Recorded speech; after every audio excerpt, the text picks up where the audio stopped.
So Bitcoin has a 98% chance of succeeding, but that remaining 2% could quickly destroy a $1 trillion network. Most Bitcoin death predictions focus on the wrong threats entirely. Today I'm breaking down 4 risks that could actually kill Bitcoin and revealing why Bitcoin experts like Jeff Booth believe there's really only one existential threat that matters. If Bitcoin did not successfully transition from a strictly store of value / savings technology into a used medium of exchange, that it was your opinion that it would fail. It will fail. It will fail. I'm such a geek. I've been compiling this list of potential risks and threats to Bitcoin since 2020, diving into in-depth podcasts and Bitcoin literature that would make most people fall asleep. So I've simplified everything and put it together in a way that makes sense. Plus, I'll show you exactly which risks are pure fantasy versus the one subtle psychological trap that could quietly destroy Bitcoin from within.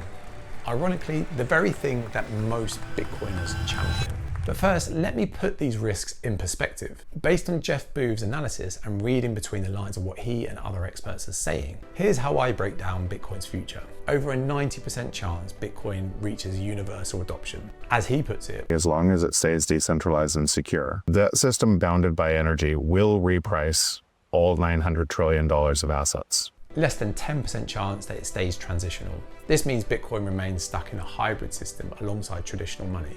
It stays valuable but never fully replaces fiat currencies. Think of it like how gold exists today. It's precious, but most people still use dollars for daily transactions. Then under a 2% chance of complete failure. In 2019, Jeff Booth estimated this failure risk was about a 5% probability of failure. Was this different enough to withstand the worst in us? At first, that's why I said 5% probability of failure, is I didn't think so. The failure risk keeps shrinking with each new user, each new business accepting it, each new country adding it to their reserves. So the fears I'm about to dig into, they're fighting over tiny slices of that current 2% failure probability. Before we get to the main risks, let's quickly address some fears that get way too much attention. AI will make Bitcoin obsolete. People worried that AI could grow so fast it finds a way to hack Bitcoin. But here's the thing. If AI can break Bitcoin security, it can break everything else first. Your bank, your credit cards, government systems, they all use weaker or equivalent security systems as Bitcoin. Plus, AI actually needs Bitcoin more than we do for machine-to-machine payments. But quantum computers will break Bitcoin. Same logic applies here.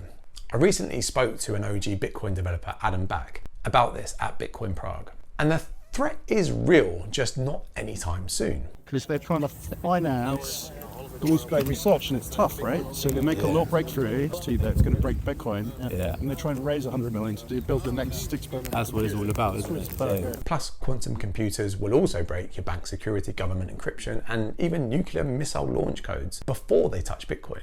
And that's because Bitcoin can upgrade its cryptography to be quantum resistant. But countries are going to ban Bitcoin. Countries have tried banning Bitcoin, just like parents tried banning TikTok. Good luck with that. The US government now owns 200,000 Bitcoin. Even China's ban didn't kill it. Bitcoin is code, and code is protected by the First Amendment and free speech. But environmental laws will shut down Bitcoin mining. Bitcoin mining actually incentivizes renewable energy. It even removes methane from the atmosphere.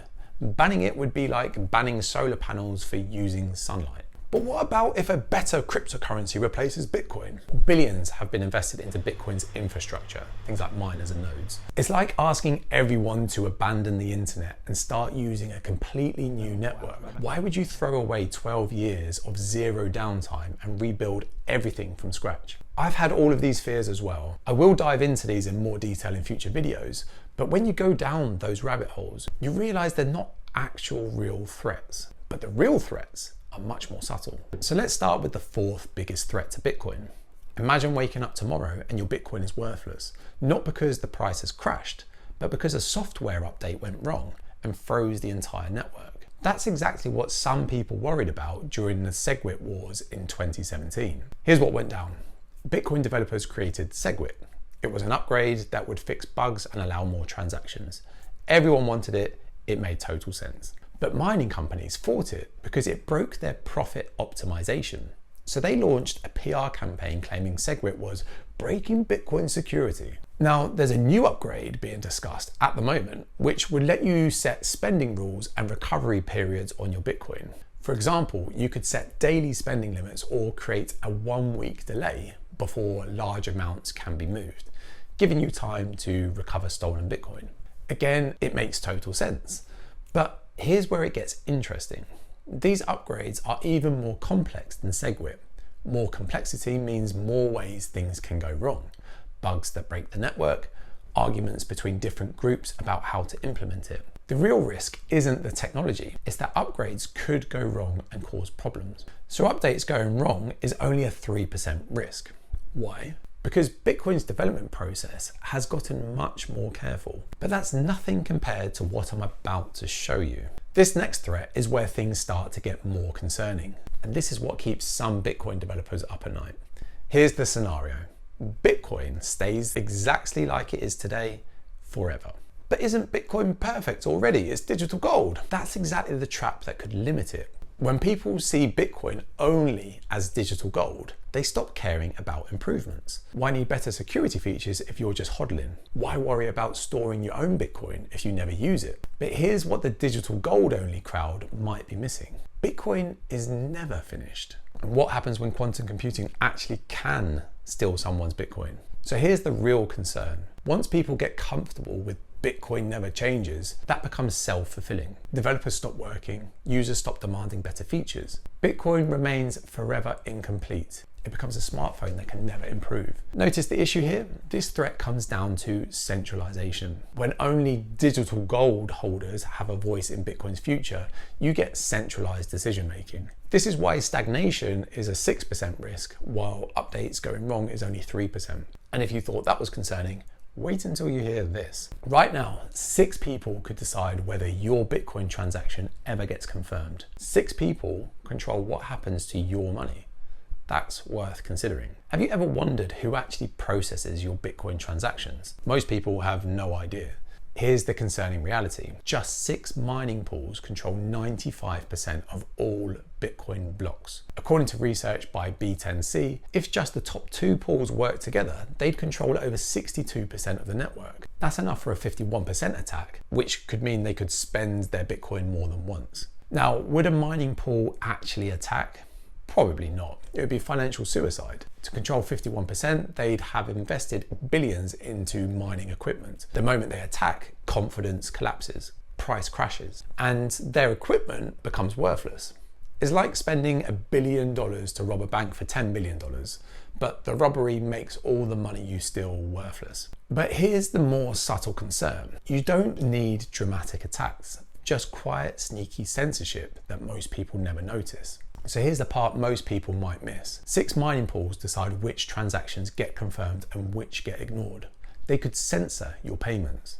And you might never even know it's happening. This isn't theoretical. In 2021, Marathon Digital mined clean blocks that excluded certain transactions to comply with US regulations. Think about this. You want to send Bitcoin to someone the government doesn't like. Blocked. You want to make a transaction without giving your ID. Blocked. It's like having 6 people control every email server in the world. They decide which messages get delivered and which ones don't. This is centralized mining control. The good news? Mining pools like Ocean are fighting back against censorship. Ocean lets individual miners choose which transactions to include instead of the pool deciding for everyone. But mining centralization is still small fish compared to the main threat that's hiding in plain sight.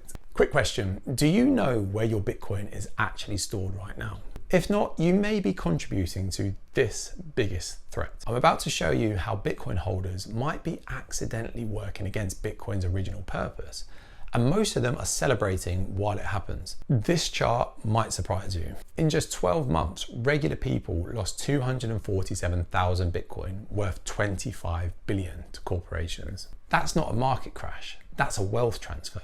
Now I know there probably are quite a few individuals who have just sold their Bitcoin to buy into an ETF, which baffles me as to why someone would do that. But here's the interesting part. Bitcoin holders celebrated every single day that this happened. because it increased their fiat dollar portfolio values. But here's what's happening. Picture this. You find a treasure chest that no king, no government, no corporation can ever touch. It belongs to whoever holds it. But instead of using this treasure to buy things, you trade it back to the same kings you were trying to escape from because they promised to carefully look after it for you. And then what happens to your treasure? It ends up in the king's vault, and suddenly it's not yours anymore. Here's the pattern that might be developing. You buy Bitcoin at $100,000, it hits 200,000, you sell for profits. But where does your Bitcoin go? Into corporate vaults, into ETFs, into Wall Street's hands. Every time BlackRock buys more Bitcoin, the price goes up. Bitcoin holders celebrate, they post rocket emojis, they call it adoption. But what they might be celebrating is handing the keys to their financial freedom to the same Wall Street firms that caused the 2008 financial crisis. It's like prisoners cheering while the jailers buy bigger locks. Look at that chart again. That's enough Bitcoin to control entire countries' economies. And 90% of new Bitcoin ETF money, it's all stored in just one company's vaults, Coinbase. Think about that. Billions of dollars in decentralized money, all in one building in San Francisco. So here's the concerning pattern. If nobody uses Bitcoin, then nobody's going to be running their own nodes, which means you're trusting companies like Coinbase to tell you exactly what's going on. Remember FTX? $8 billion vanished overnight. Mt. Gox lost 850,000 Bitcoin. If you didn't control your keys, you lost everything. This is what still concerns me. When corporations own most Bitcoin, they can vote to change Bitcoin's rules. They decide which transactions are allowed. We wouldn't even know it happened because we are not running software to check transactions ourselves. Remember, I mentioned the subtle psychological trap that could quietly destroy Bitcoin from within. It's the exact thing that everyone cheers when Michael Saylor or Donald Trump say, "You do not sell your Bitcoin." Never sell your Bitcoin, right? It's the meme that we all love, hodling. This exact thinking may actually become Bitcoin's downfall, because by doing this and not spending it, we encourage the centralization of ownership over Bitcoin. Just remember, we can always just buy it back tomorrow with dirty fiat. So bad updates happen when development centralizes. Bitcoin gets stuck when only digital gold holders have a voice. Mining takeovers succeed when pools get too big. But this centralized ownership control risk is the mother of all threats. Why? Because it makes people stop caring about decentralization entirely. Jeff Booth says it repeatedly. If it stays decentralized and secure. If it stays decentralized and secure, If it stayed decentralized and secure, it is repricing that entire system. it's outside the system repricing it. And you couldn't change it, and it was bounded by energy. Wouldn't it describe the first global free market that ever existed? That's the key. If it stays decentralized. And I don't say if it stays decentralized and secure to think that there's risk of it not. I say that so people will do their own work to understand why they are become part of that network that ensures it stays decentralized and secure. Now, I know this video might have you worried about Bitcoin, but remember, this is only that tiny 2% failure possibility we talked about. After meeting thousands of Bitcoiners at recent conferences, it's clear how many people are committed to making this change happen. And they're adopting it exactly like we need them to. As long as enough people run their own nodes, there's currently 22,000 nodes, and mining pools like Ocean keep doing what they're doing, it will stay decentralized and secure. And here's what Jeff thinks now. I actually can move my time into the system. And if I choose this, it doesn't matter what everybody else, as long as there's enough people who are choosing this, it's protected. Yeah. And then more and more people would do that. And if you want to help support the first global free market that has ever existed, there are 3 really simple things that you could consider right now. To see what these are, you need to watch this video here. There's also an extra thing in there that could really help with this, and it is completely free to do. It's just that most people have no idea where to even start.